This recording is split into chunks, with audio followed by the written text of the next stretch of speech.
Welcome to the Human Capital Innovations Podcast, your go-to source for personal, professional, and organizational growth and development. We hope you tune in often for all things people management, organizational development and change, organizational leadership, and social impact related. Maximize your personal and organizational potential with Human Capital Innovations Podcast.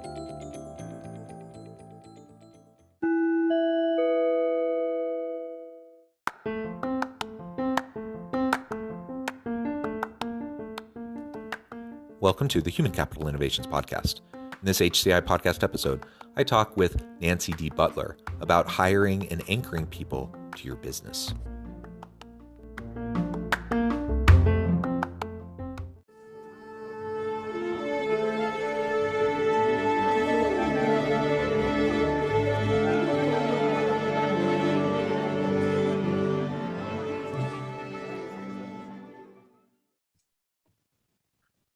Nancy Butler, welcome to the Human Capital Innovations Podcast.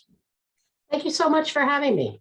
Yeah, it is a pleasure to be with you today. I'm excited to have a nice conversation about staffing issues within organizations. Specifically, we're going to be talking about your system for hiring and anchoring people to your business. This is always an important topic, but I think particularly right now, the stage that we're in terms of a really tight labor market and organizations trying to attract and retain good people, it's of particular importance. And so I'm excited to explore all of this with you today. As we get started, I wanted to share Nancy's bio with everybody. Nancy D. Butler built a business from scratch as a single parent with no other source of income and $2,000 to her name. She went from there to $200 million in assets under management. After selling her business in 2007, she coaches businesses in different industries, assisting them in providing a better level of service for their clients and customers while increasing their business an average of 200%. Nancy is an international professional motivational speaker and award-winning author with over 35 years of experience managing businesses and helping individuals live happier, more successful lives. Nancy was appointed as a delegate to the United Nations for the Commission on the Status of Women in 2018, 2019, and 2020, attending sessions at the UN with approximately 10,000 women from all over the world coming together to share challenges and solutions to overcome them. And I could go on and on and on. So many great things that you've done in your career, Nancy. It's a pleasure to have you. Anything else you would like to share with listeners by way of your background or personal context before we dive on in? I think you got it all. So thank you for that. Okay, well, wonderful. So let's dive right on in. So I know you have a system for hiring and anchoring your people to your business. You've used it in your own business to great success. Have you always used that system? Describe what that is. And, is it something you've always had, something you've developed over time? And we can really dig into the particulars and how it might apply to other organizations. Okay. The original business that I started that you had originally talked about in my bio, I had for 25 years. So when I started out, I knew absolutely nothing about anything. And no, I hired the wrong people. The jobs weren't getting done. And through trial and error over time, I started realizing from a business standpoint, but then also from a personal standpoint, as I was raising my children, I think about it this way. Most people spend more of their waking hours at work than with their family, friends, or anything else. And life's too short to go through life working somewhere that you hate what you do. So I've always told my kids, I'd rather see you make less money and be happy than make millions of bucks and be miserable. So I took that same thought process to my own business and utilize that when I was hiring someone.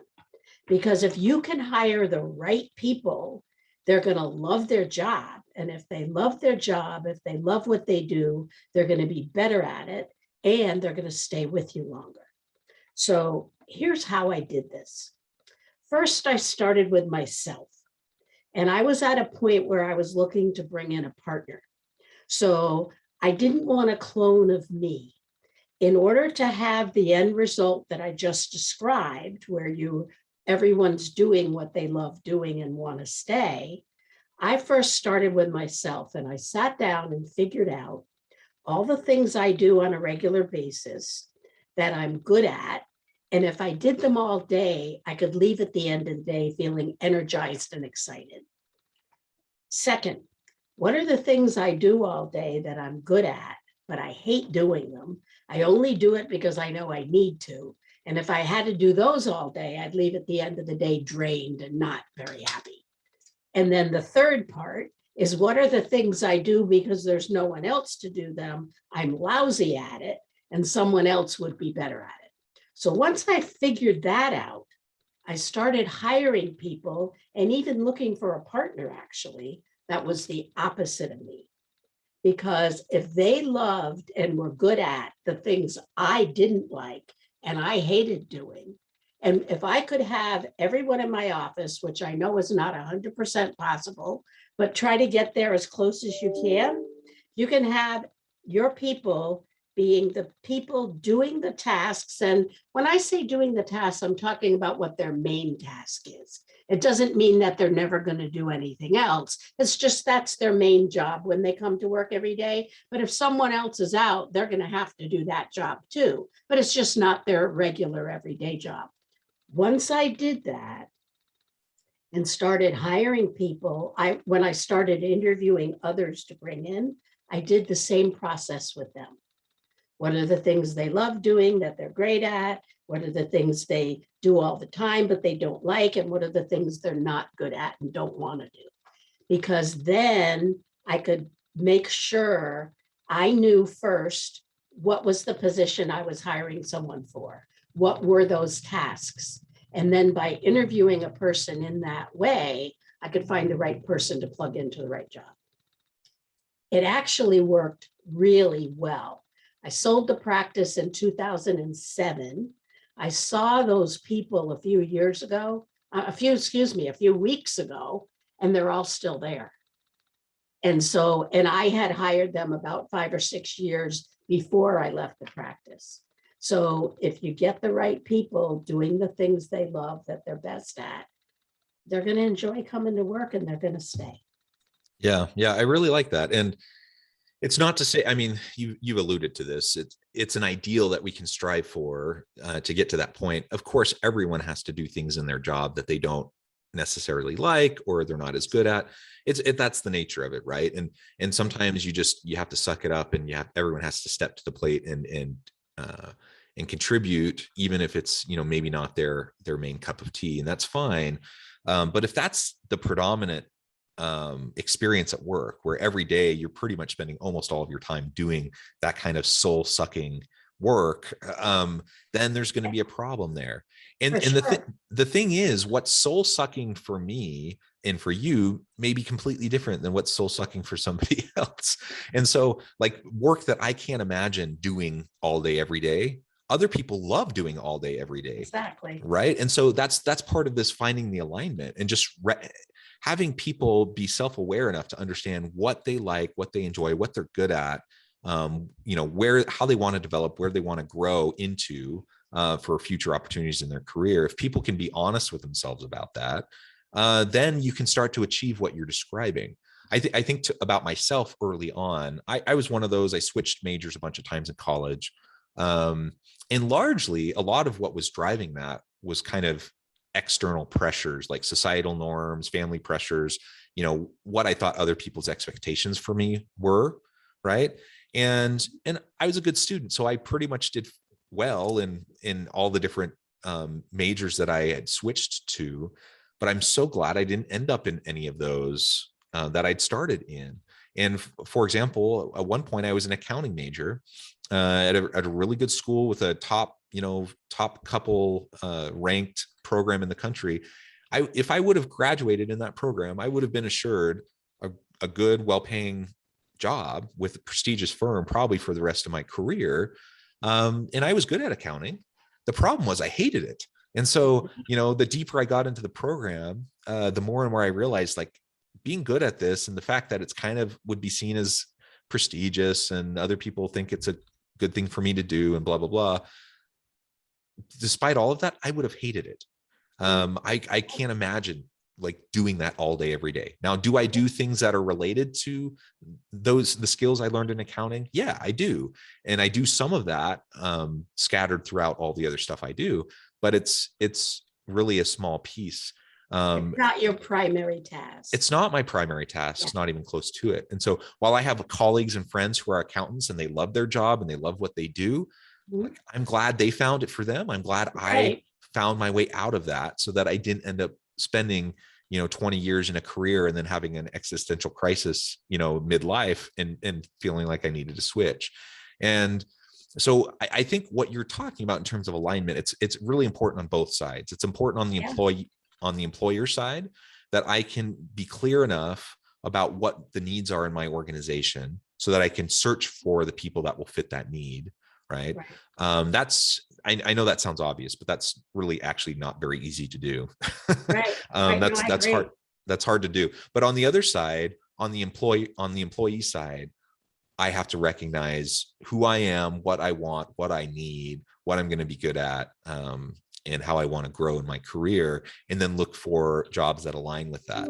It's so tempting, especially right now we're in a tight labor market. And so employees have choices. They can go lots of places, but that's not always the case. And if you're in a situation where maybe a job is hard to come by right now, you might be tempted to just jump at the first thing that comes Yeah. your way. Yeah. And man, I get that that can help pay your bills in the short run, but in the long run, it could actually really hurt you and your career and your opportunities to, provide for you or your family or whatever. So we just have to be very, very cautious and very aware of this alignment issue on both sides of the equation. Yeah, let's take a little different spin on that, because something you said earlier fits right in really well with that. You were saying about how with the pandemic and all, how employers are having a real hard time getting employees now. What if they took the system I just described and had that be one of their primary points in the way they're advertising their positions, that we help you find the position that you're going to love and want to stay in, and we'll coach you through it. So you're coaching them through it because you want to find the right person, but you're also helping them with their own career, helping them find the right place for themselves. And that's a lot of the reason why people have left their jobs. They've realized that life is too short. Look at all that's going on around us. I don't want to be in this for the rest of my life. So if you as an employer can get your advertising out correctly, that you're going to help them. You're not looking just to pull in anyone. You're looking to help them find the right spot and the right career and the right path for them. And you will help coach them through that. It'll help both of you at the same time. And you may get perfect, or nobody's perfect, close to perfect match of the type of employee you're looking for. And they'll get the job that they really wanted. Yeah, very well said. And so I think, again, nothing that we're talking about here is rocket science. It's perhaps what many listeners may consider to be common sense, yet it's hard to do in practice.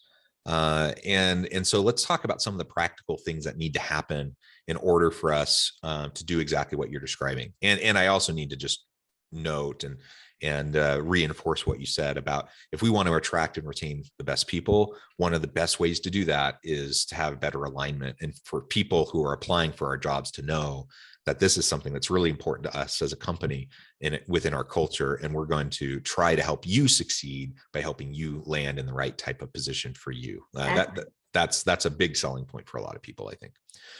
So let's talk about some of the practical aspects of how we go about even identifying what the true alignment is.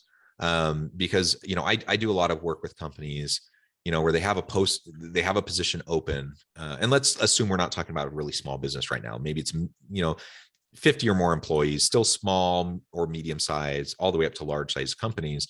It can be really challenging to know what somebody is doing day in and day out in a role. And a lot of times an opening, someone leaves for whatever reason, you have this new opening for a position. A lot of times companies just recycle old job postings, and they may not have updated a job description or a job posting in years at some point. I've worked with organizations where they hadn't updated job descriptions in like a decade. And I mean, how many people are doing the same things in a job 10 years later that they were, a decade ago. That nobody's doing that, right? There's so many shifts. And so just staying on top of all of that is a hard thing. And it's something I think a lot of mid-sized to large organizations really struggle with. They don't even know what people are really doing, or what, there's kind of all of these unwritten norms, these unwritten agreements about who's doing what. And how do you get past that to the point where now I can actually say, I have this vacancy. I know what we need, and I'm going to go out and frame, a job search and a recruitment practice in order to actually get those people.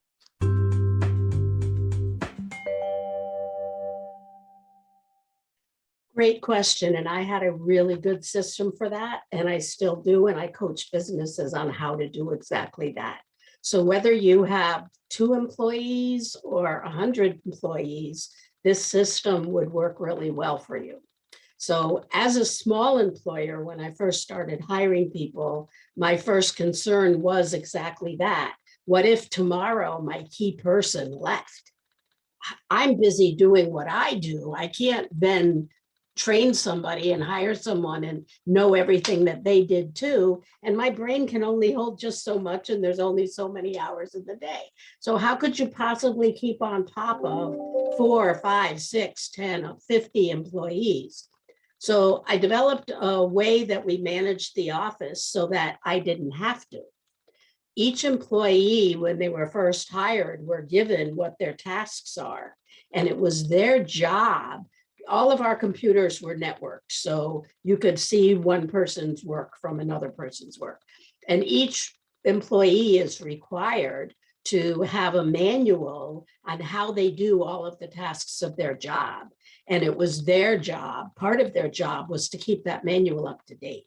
And I went over it with the employees, or I had the people businesses that I coach, I had their manager or the owner, if it was a small enough company, go over those at least monthly or quarterly and look and see what those people are doing and are they keeping it up to date. So some of those manuals, some of the things that those manuals, I should say, included were not just the tasks that they do, but all their key contacts. So if they're the ones required to, let's say, maintain all the computer systems, who do they go to when they have technology issues? Who do they go to when that person the next one isn't helping them?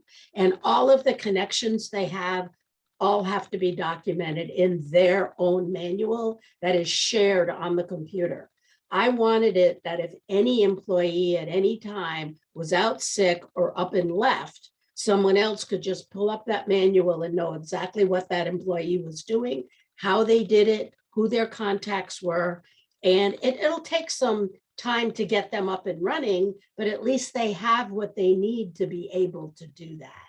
And if you're a really small business owner and only had 2 or 3 employees and something happened and they were gone, or let's say COVID, they were all out sick and you had to do the tasks, could you even do them? If they've been working for you for any length of time, odds are you've switched your focus to bringing money into the business, servicing your clients, marketing, that kind of thing. And you're not doing any of those other tasks, and you probably haven't been for years. So if you had to step back in, could you even do it? Well, it's the same thing if you're a larger mid-sized company and you needed to bring somebody new in. If you have a system already in place that you could plug them into, sit them in front of the computer, say, here's how it's done. This is what you need to train yourself on, and then we'll have someone helping you from there. It would make it so much easier to onboard anyone. And it'll make their onboarding easier for them. They'll like the job better because you've got everything documented, you're organized, and you know what you're doing, and you're helping them to know what they need to do a good job. Yeah, yeah. And that really is a hard thing when people come into a new organization, into a new role, and there's always a learning curve. And it's frustrating for people when you're spending a lot of time just trying to understand the basic nuts and bolts of like how to go about doing a job. There's no reason why someone should have to start from scratch in doing that when they're in a new position. And so being able to share institutional knowledge in a more formal way, like what you're describing, is a really great approach. just so people have something to go to. And if you're lucky, if you're a big enough organization, you might have other people in the office who can assist and, either do some shadowing or train, some on the job training, and you go and ask this person a question. But you don't always have that luxury, especially if you're a smaller business. You may be the only, you're in a new role, you may be the only person doing that role. And if you just have to literally just figure it all out from scratch and you don't even have anyone to ask, I mean, how much time and energy and money are you wasting as an organization if that's happening? And so, and to your earlier point, that's just a recipe for disengagement and dissatisfaction among employees, Yeah, because people don't like to work in that environment. exactly. If you could make it easy for them to do their job well, they'll like being there more, and you'll get more done, and you'll get it done efficiently and effectively. So it's a win-win for both sides. Yeah. And when we can do this all, taking a strategic approach to our hiring and our staffing within our organization, when we think about the core values of the organization, when we think about and are really clear-eyed about what the gaps are and the needs are of the organization in terms of knowledge, skills, ability, competencies, and capabilities of future team members, if we can have all of that as a foundation for who we are, what we're trying to accomplish, and then we take that out into the recruitment process through job postings, through, whether we're working with a firm to headhunt people, or whatever our approach is to get good talent. When we have all that foundation there, that then, just really dramatically increases the potential of us finding people that aren't just like good on paper. That's not necessarily always a hard thing to find, people that have the credentials, people that kind of check the boxes. Exactly. But we're talking about something that's much more than checking boxes. We're talking about values alignment, culture fit. We're talking about even like life stage fit, because some jobs just are going to be a better fit for people depending on what they want and need. And those wants and needs shift over time as we're in different life stages. And so just being very understanding about all of that. And then, tailoring the search process, the recruitment process, the screening process, the hiring process, the interviewing, all the stuff that goes into getting those people onto the team.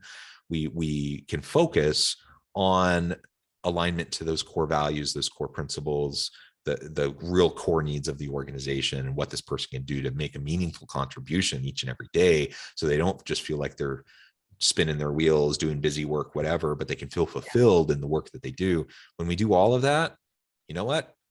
Word spreads quickly. People want to work for companies that have their stuff together. People want to work for companies where they feel needed, valued, and fulfilled. And word of mouth will start to spread. You'll get a better reputation, and people will start to look to work for you, and you'll be able to attract better people. You'll be able to retain people, so you don't have to have as many vacancies that need to be filled. And ultimately that just leads to more productive, more innovative organizations. It's going to help the bottom lines of the company. You're absolutely right. There's a phrase that I heard that I always took to heart: hire for personality, train for skill. If they have a bad attitude, if they don't like the job, if they don't have the right personality, then they're not going to be good for the position. I'd rather hire someone that has a great personality, is eager to learn, wants to do a good job, has that kind of personality, because I can train them on what to do. If they're reasonably knowledgeable or reasonable, if they're reasonable people and have a great personality, I can train them what to do. Sometimes I even hired people with no skill in what I was hiring them for, because their attitude and their drive and I knew they'd get along well with everyone. I knew they were smart. I knew they wanted to learn and suck up everything they could get in their head, that it would be easy to train them quickly on such easy tasks that I was going to be giving them. But the personality is what matters, because you can't change who a person is, but you can teach them if they want to learn. And so hire for personality, train for skill. Yeah. And I might even adjust that slightly. And depending on what you mean by personality, personality in terms of introversion, extroversion traits, and those sorts of things, I'm not sure always even matter that much either. But what I'm hearing you say, I would frame probably more like outlook and mindset, in approach to life and to work. And so if I have someone who has an abundance mindset, someone who has a growth mindset, where they're excited to be there, they're excited to contribute, they're excited to learn, they're excited to grow, that's what I want. And ultimately those are the people that are going to help you be successful. And so, yeah, absolutely. We want to hire for those types of things and make sure that we're getting, people in the door that ultimately are going to be happy with what we're trying to accomplish as a business. Right. Because if they don't have that kind of attitude within them, it's not going to make for a good work environment. No one's going to be happy. Yeah. Well, Nancy, it has been a real pleasure talking with you today. The time has flown by. Before we close, though, I wanted to give you a chance to share with listeners how they can get connected with you and find out more about your business, and then give us the final word on the topic for today. Okay, so you can connect with me. My website is aboveallelse.org. Telephone number 860-444-0535. And in closing, I know it's tough times in hiring people right now, but if you put out there and show them the kind of culture you have, and that you're not there just to get bodies in the door, but you're there to help them make a good career choice for themselves, you'll be more apt to get people to want to work for you.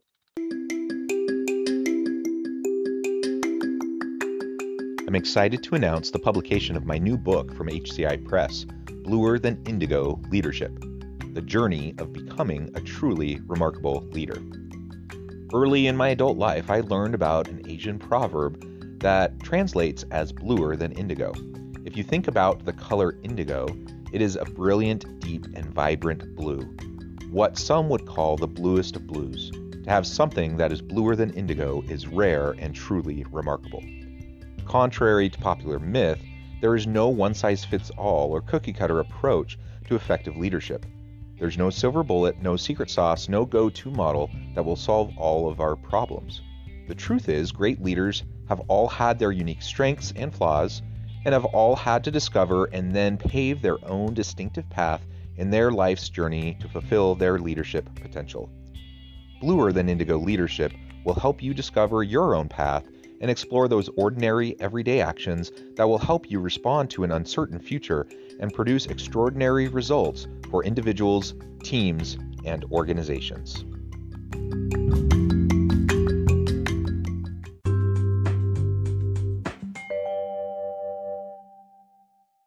Well said. Thank you so much, Nancy. It's been a pleasure. I encourage listeners to reach out, get connected, find out more about what Nancy can do for you. And as always, I hope everyone can stay healthy and safe, that you can find meaning and purpose at work each and every day. And I hope you all have a great week.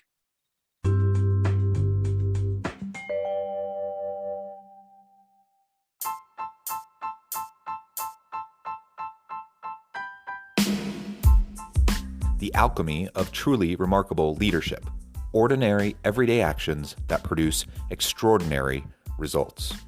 Consider how the nature of work has shifted over the past 50 years.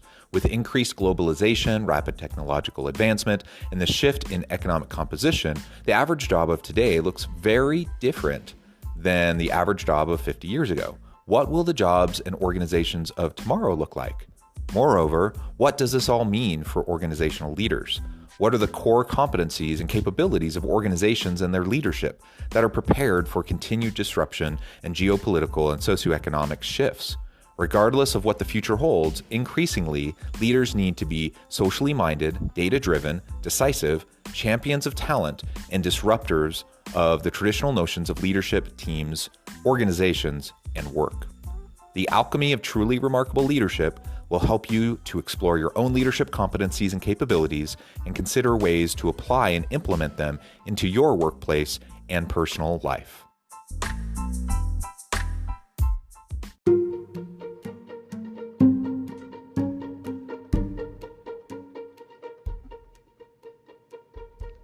Check out Human Capital Innovations magazine, Human Capital Leadership.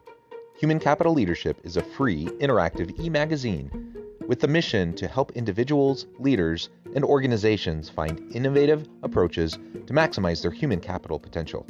We publish issues quarterly in August, November, February, and May. Take a look at the latest issue and let us know what you think.